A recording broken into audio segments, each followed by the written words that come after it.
What's up, everybody? Hey, thanks for coming out. I'm gonna turn this volume up a little bit, and then I don't know how to make this mic stop being weird, so I'm sorry.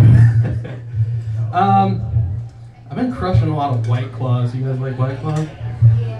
Yeah. Drinking White Claw is not the quickest way to get drunk, but it is the quickest way to get my dad to call you gay slurs. I'm losing weight. Down like 40 pounds, man. No, none of that. Don't clap or be proud of me or impressed, because I'm doing it in the most unhealthy way possible. I got food poisoning and then COVID right after, and now my stomach's all messed up and I just keep losing weight. And everyone who loves me is like, dude, you really need to go to the doctor. This sounds pretty serious. I'm like, just like 10 more pounds, dude. I'm gonna ride this out a little bit. I really want to mess with this mic, but I think that would ruin the show, so I'm just gonna power through, or should I mess with the mic? Oh, 50-50. I'm gonna mess with it. All right. Nope, that made it slow. Nope. Oh, is that better? Oh, all right. A little bit of reverb on here, like Peter Frampton. I like that. All right. Anyway, my weight loss journey has made me realize that there's kind of a sweet spot when you get like AIDS or cancer or something like that. Like before you start looking real skeletal, but you know, you're down like 15 pounds, your face is looking chiseled, dude, you're just looking good. And people keep coming up to you like, bro, I don't know what you're doing, but keep it up, because it's working. And you're just like, okay, thanks. Just bringing women home from the bar, just like, you get on top, I have no energy. Reverse cowgirl so you don't cough blood in her face. All right. sorry. I'm 37, so I've been going on lots of dates with divorced women, or second round draft picks, as I like to call them. I went on a date with a nice divorced Mormon lady. I'm not really sure how that works. Like, if a guy has 2 wives and one of them divorces him, does she still get half his stuff, or is it a third? I hope it's a third, otherwise that second wife's getting fucked, man, because she's only getting half the half that's left. Then your third and fourth wives, peanuts, man, forget about it. She's on the phone with her lawyer like, oh, just because fucking Prudence got her paperwork in before me, now my kid's got to go to public school? This is bullshit. One thing about soaking that no one ever talks about is it's the only sex you can safely have with the Tyrannosaurus Rex in the room. Yeah, because their vision, you gotta move or else they can't. That's the dumbest joke I've ever heard. I'm sorry, I shouldn't have subjected you. Here's a real one. I got invited to Six Flags recently, and I passed. I'm all set on Six Flags. I don't trust roller coasters, man, because roller coaster designers are just, they're just so barely not carnies. The only thing keeping above that carny threshold is the engineering degree. And let's be honest, roller coaster designer's a real bottom of the class ass job. You know what I mean? Like, there's no summa cum laudes at MIT or Caltech trying to figure out whether they should go work for NASA or Tilt-O-World. But no, if you have fat friends, don't invite them to ride roller coasters, because it's the worst. It's always the same. I'm sitting there while 3 carnies and the sad pony from the petting zoo just lean into that bar as hard as they can, just trying to get to slice into my gut far enough to latch closed. It's like, why? This obviously isn't for me, man. Not out here trying to stress test the maximum payload on this death trap. You know, when you get in line at the roller coaster, there's always like the little, it's like the little cartoon frog or squirrel or whatever, like, you must be this tall to ride. think right next to that, they should have a life-size cutout of Gandolfini just crushing a meatball sub. Like, also, you can't be this fat. I love animals. How about you guys? Yeah? Spend a lot of time, I watch a lot of like nature documentaries. I built owl boxes for my houses. My house's house. I'm like in the wilderness a lot, looking at the critters, you know?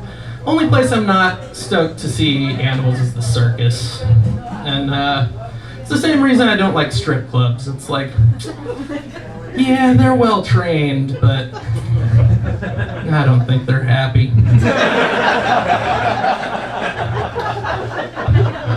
It's hard to be happy when you're taking nightly beatings from a man with a gold tooth.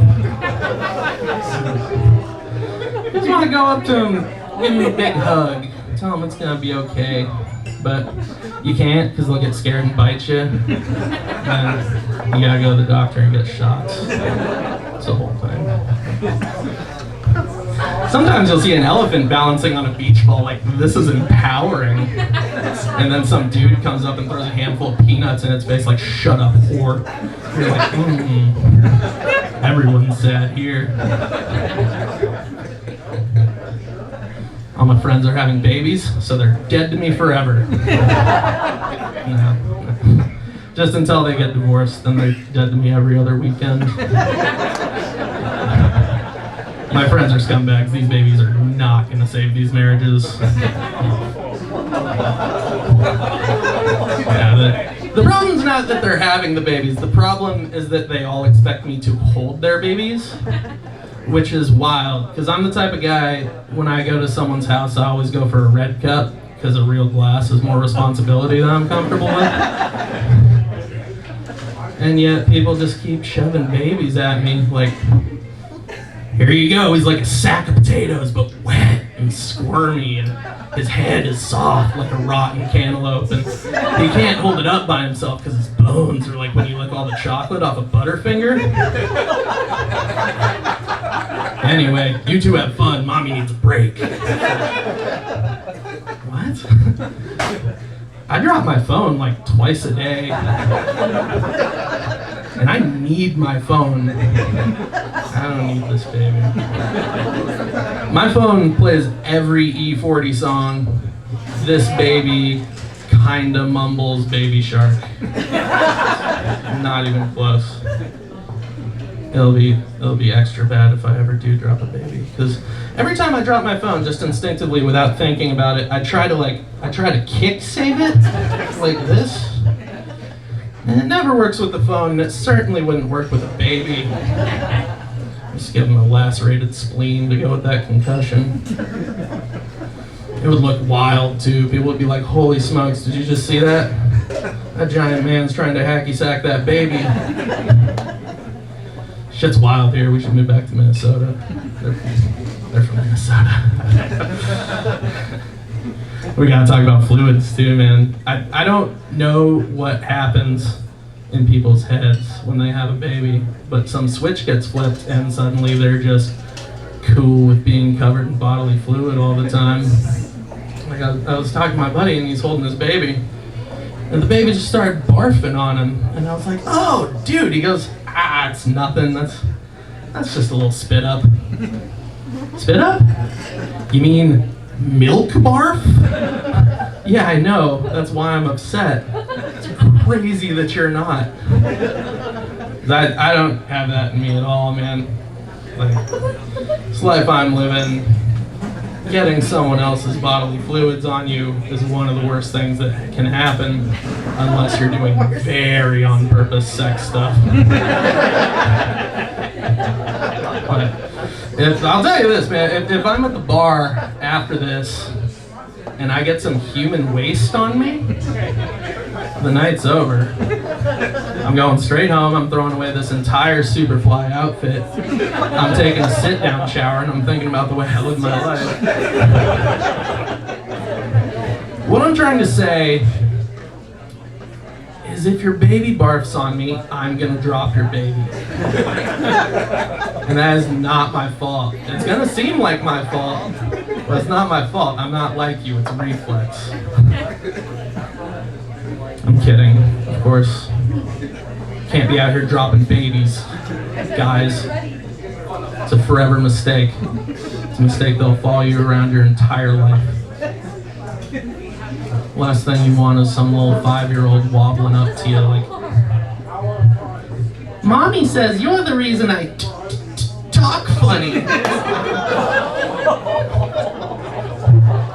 Well, little buddy, Mommy knew Uncle Cary had been drinking daytime whiskey when she handed you to me. So you tell Mommy there's blood on her hands, too. All right, that's my time, guys. Thank you so much. Oh, Thomas is here already. Were you there the whole time? That is highly racist.